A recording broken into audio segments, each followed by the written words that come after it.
Let's talk about a plucky underdog, the Los Angeles Lakers. Michael Bolton. Thanks, Josh. It's Michael Bolton here, and it's time for another episode of the Locked On Fantasy Basketball Podcast. Let's get to it. Let's get to it, indeed. You are Locked On Fantasy, your daily NBA fantasy podcast. Part of the Locked On Podcast Network, your team every day. Hello and welcome to the Locked On Fantasy Basketball Podcast, brought to you by Basketball Monster. My name is Josh Lloyd, and I probably miss my old glasses. I'm also the lead fantasy analyst at basketballmonster.com, and today's episode is brought to you by FanDuel. Right now, new customers can bet just $5, and if your bet wins, you'll get $300 in bonus bets. To use across the app, download the app today. Thank you also for making Locked On Fantasy Basketball your first listen every day. We are free and we are available on all platforms. We're talking Lakers, but first, Locked On Fantasy Basketball Bowl. Draft is going to start for a lot of the leagues tomorrow, or it might be today when you listen to this. There are still some available that will go during the week. Draft and Stash, Best Ball, which is points. Draft and Stash is Roto, plus there's a regular points league in there as well. And there will be a new head-to-head category league dropping. There'll be auction leagues dropping next week as well at some point. You can enter all of them if you want. I believe high level of competition in these leagues, and I think you'll enjoy it. But if you want, easy wins, go join Yahoo Public Prize Leagues and cook those guys. I understand that. It's pretty easy. But these will be higher level leagues, I think. Check it out. It's linktree/LOFB Bowl. QR's on the screen. The link is in the description down below. We're talking LA Lakers.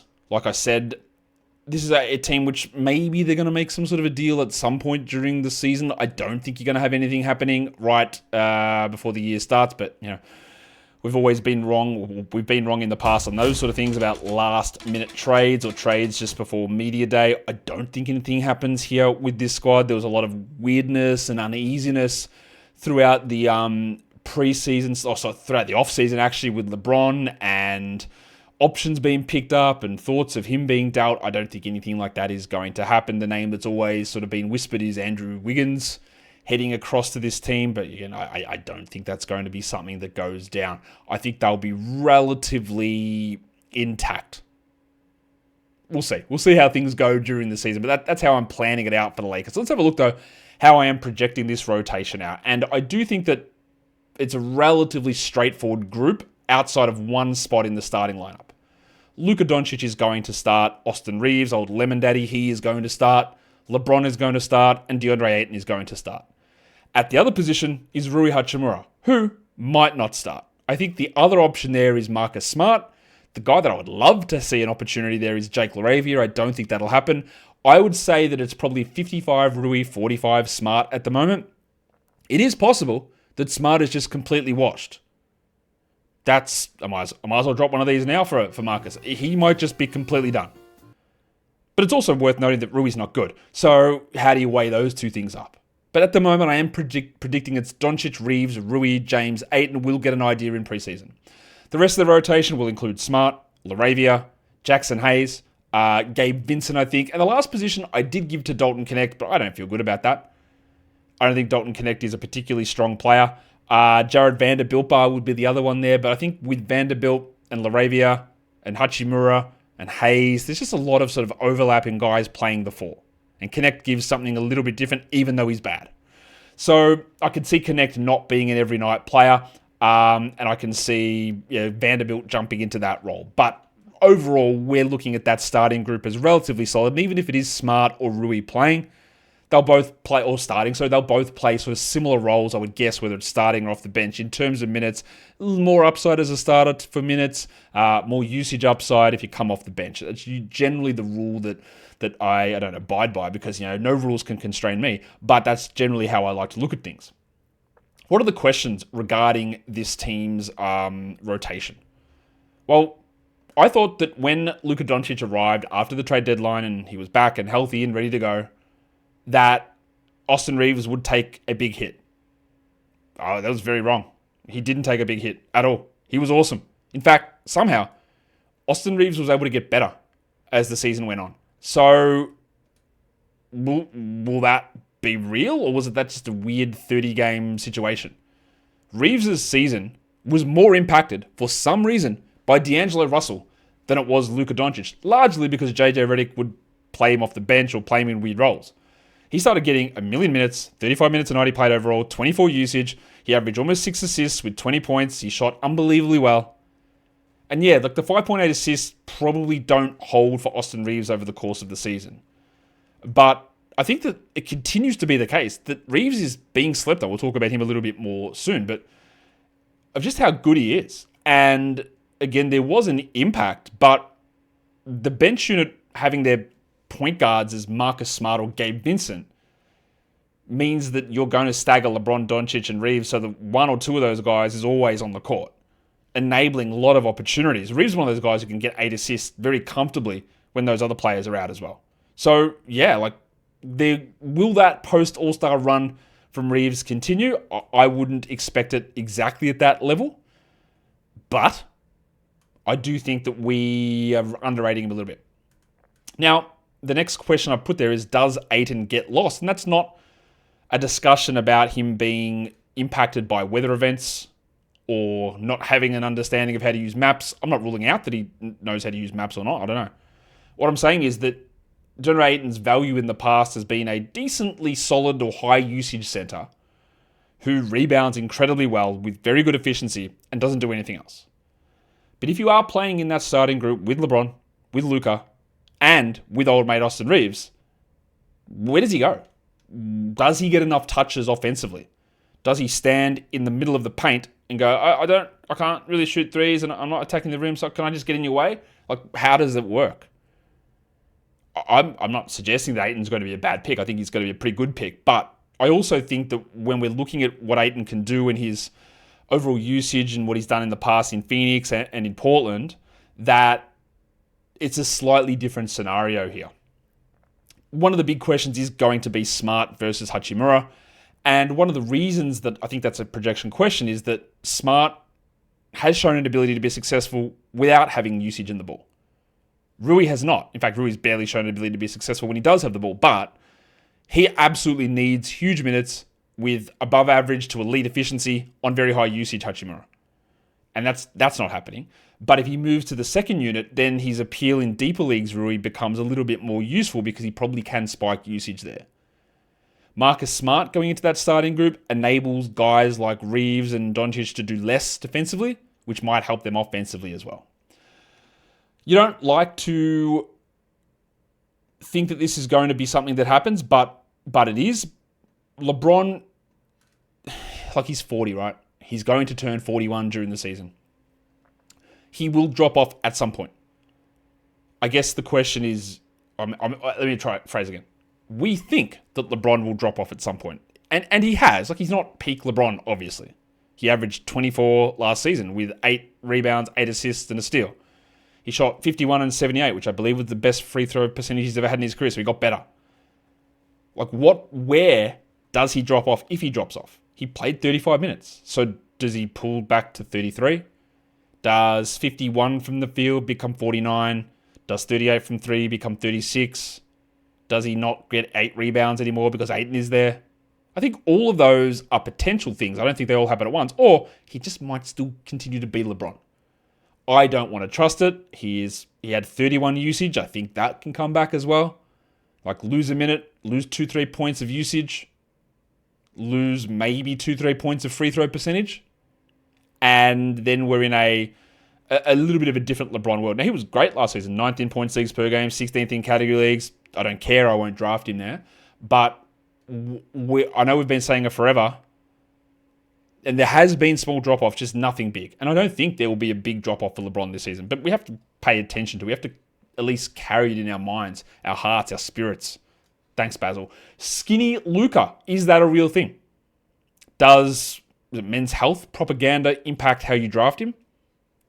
I don't really care about that. It's not something that... Okay, let me phrase it this way. Were you making decisions to not draft Luka because you thought he was chunky in previous seasons? I'll gather the answer is no. You didn't really care about that. You went to look at the numbers he's giving me. So now that he's skinny, do you think there's going to be this, like, what the hell else does he do more that makes him better?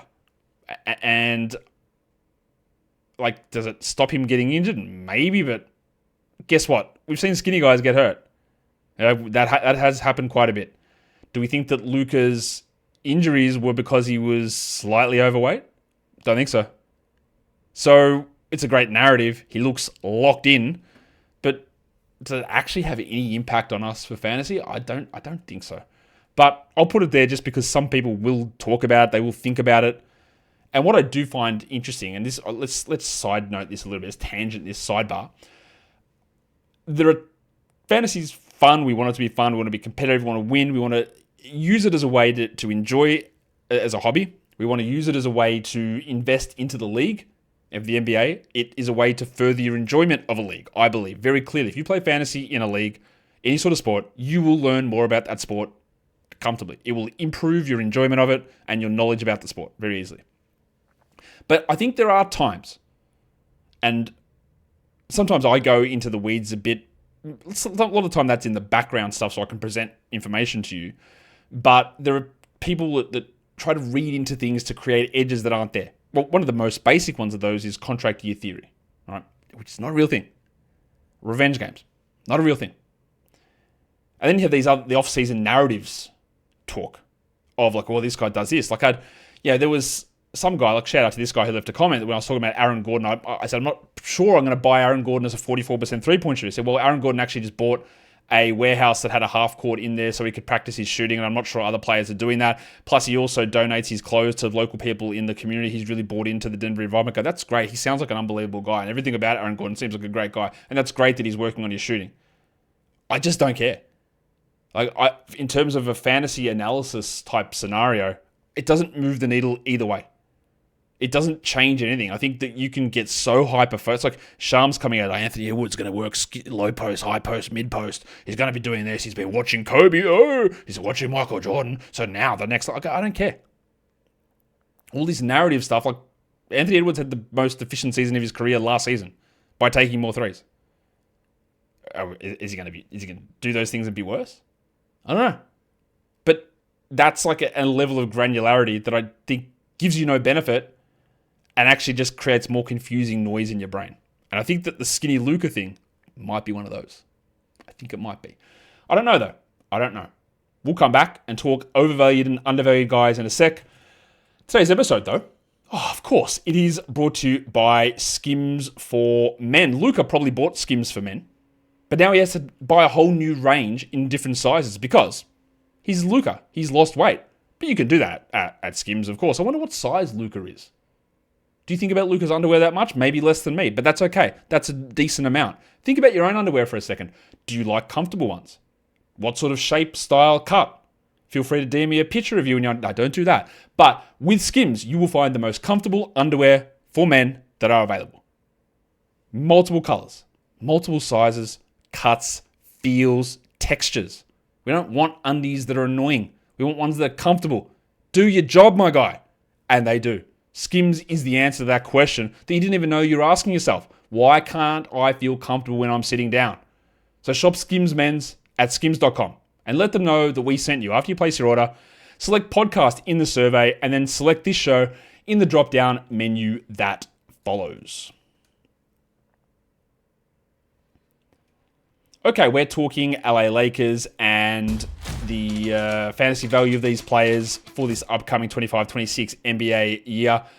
Let's go into some overvalued and undervalued guys. And honestly, when we do the Lakers normally each season, it's very rare to find Lakers players who are undervalued because, as often you see this in betting markets, given the hyper popularity of the Lakers amongst, and I say this with all due disrespect, casuals, that they get pushed up boards. But I actually think this season we've got a couple of names that are worth monitoring as guys that maybe are being undervalued. And I think Austin Reaves is one of those, especially for category leagues. Reaves has got a rank of 60 on Yahoo. That should open your eyes a lot. That is bloody low. He was way ahead of that last season. He's an ADP of 53. His Fantrax is 45. His ESPN ADP is 58. Now in a points league, I think that's basically bang on. But in a category league, I think you're snag and value there. So even if Reaves suffers a little bit of a drop from what he did post All-Star last season, I think your floor is all right. And then the other one is one that I touched on already as well. And that is the big man himself, DeAndre Ayton. Now, we can have some worries about where Ayton fits in terms of the usage, but I do think that on ESPN and on Fantrax for category leagues, ESPN is ranked 126, guys. On Fantrax, his ADP is 82. Now, on Yahoo, it's in at 69 giggity, so that's not ideal. But his ESPN points rank is at 86. Last season, he was 79th in points. He played 30 minutes a night only. Like, their backup's Jackson Hayes. They don't have small ball options that much. He should play 32 a night. Now, will he have...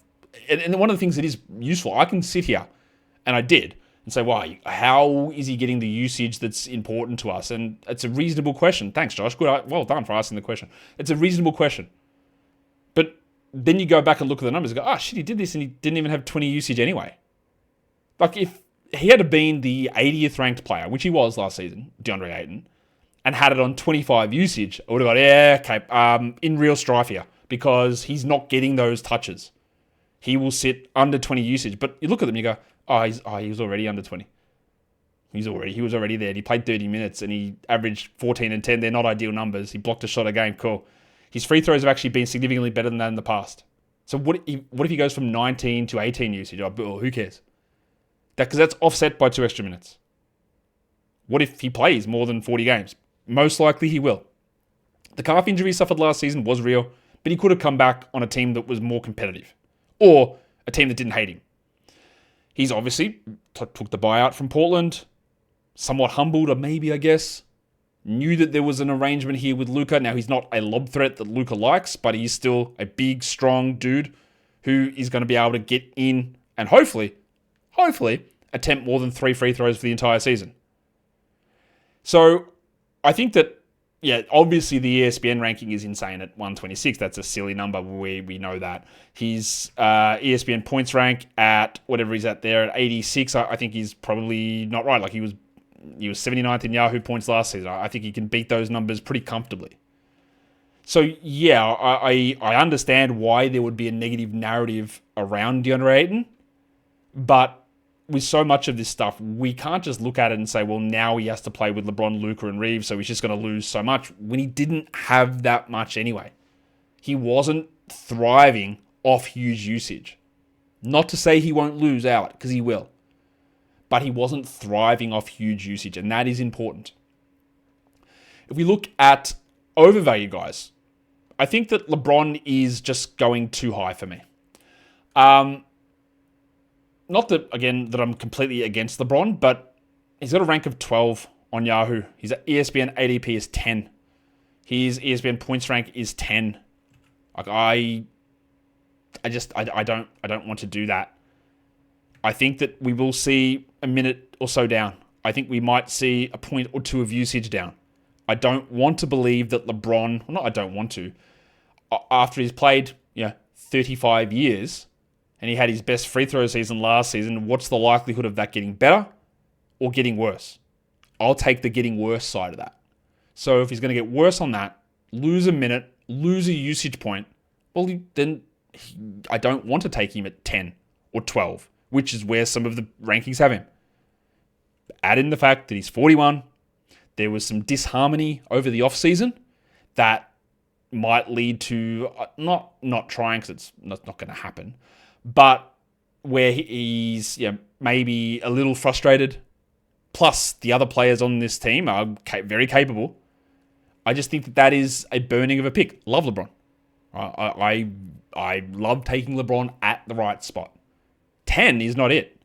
Even in the top 20 is not it for me, just because at 41, the risk of injury, even though he is chiseled from granite, he's from onyx, the risk is there. And I'm not taking it on a 41-year-old. I just am not doing it. I'm not taking that risk on LeBron in that particular position. If he was at 25, I would be all about it and I would love it. But he's not, so I'm not. Relatively straightforward, I think. I hope.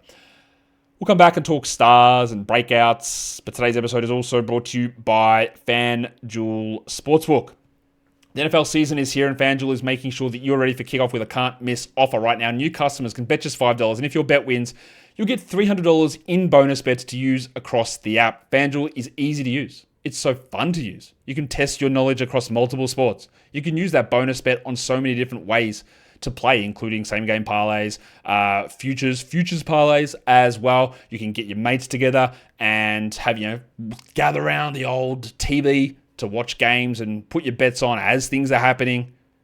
But get you that bonus bet. That's if you haven't joined up, do it now because it's $5. You win the $5 bet and you get $300 in bonus bets. So now that you're ready to play, download the FanDuel app.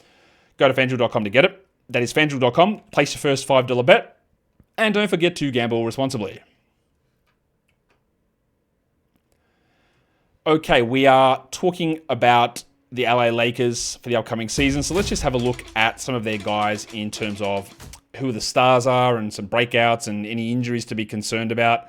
I feel pretty good that LeBron and Austin Reaves are going to be in the top 50 and also someone by the name of Luka Doncic. Now, of course, we all know the scenario regarding the trade last season. We can think that, again, you're going to get complicated. Well, this is a revenge season from Luka. He's going to prove how good he is. He's going to finally win that MVP, whatever you want. I don't think that should change anything about how you consider him to be drafted. He was 5th last season in points leagues with a calf injury. He was 4th in category leagues. Okay? Like, what am I doing differently here?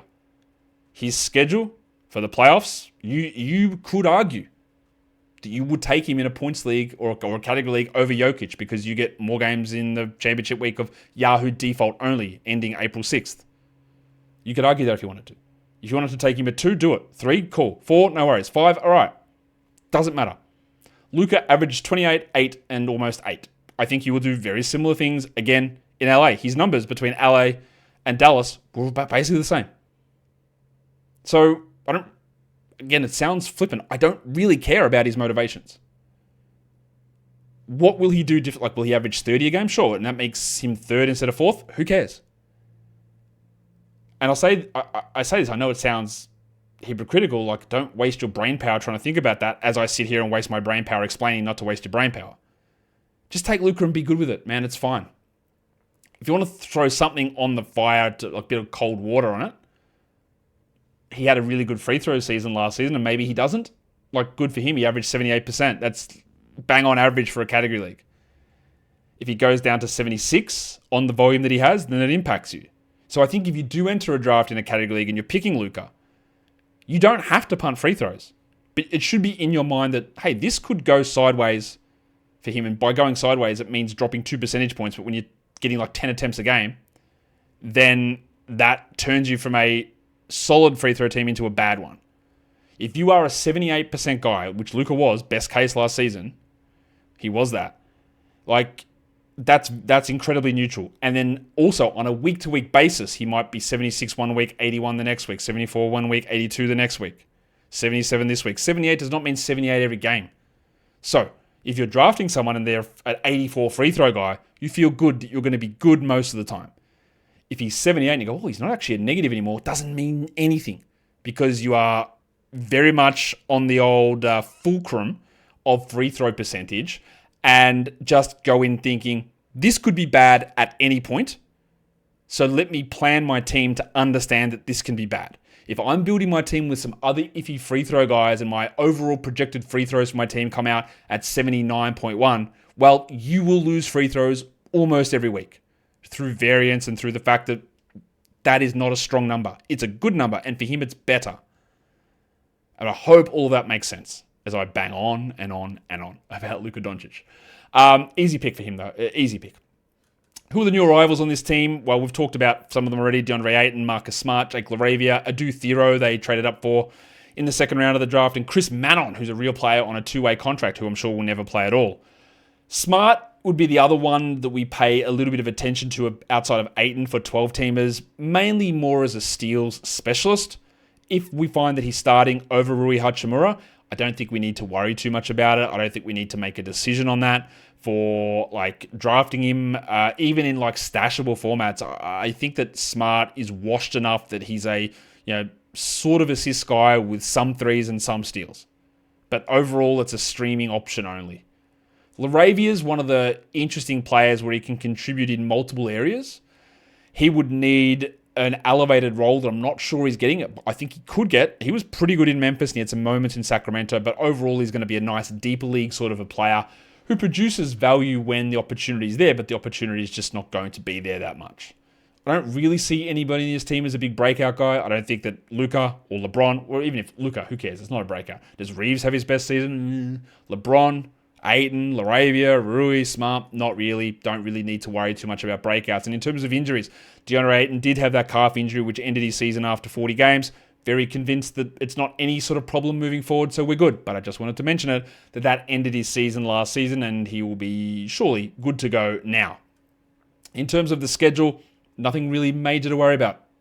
They got 14 back-to-backs, cool. No 2-game weeks, also cool. We know that the 2-game week had plagued Dallas 2 years in a row, and then Luka somehow got traded out of that scenario last season.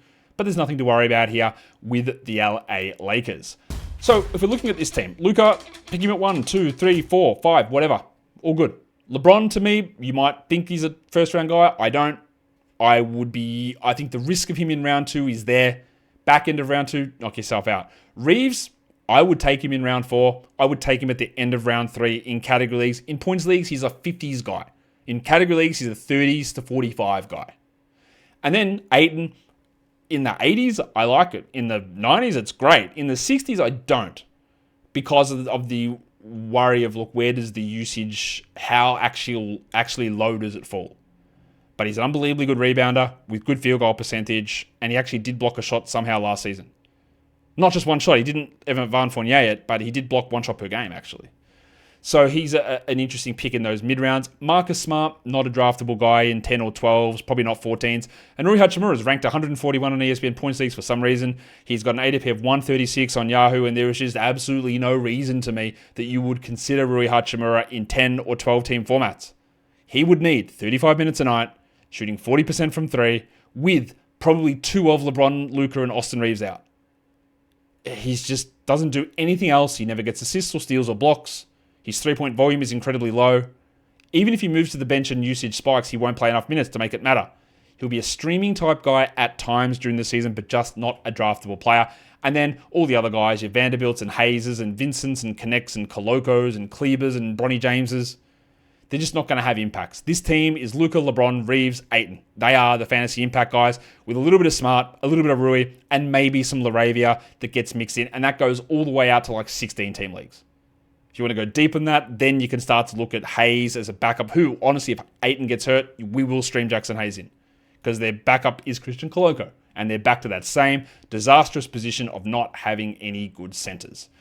That is the LA Lakers for this season. Remember, AlloFB Bowl, Linktree/AlloFB Bowl to join in the Locked On Fantasy Basketball Bowl. Check what's available there. Just keep rechecking it. You never know what's going to drop at what time.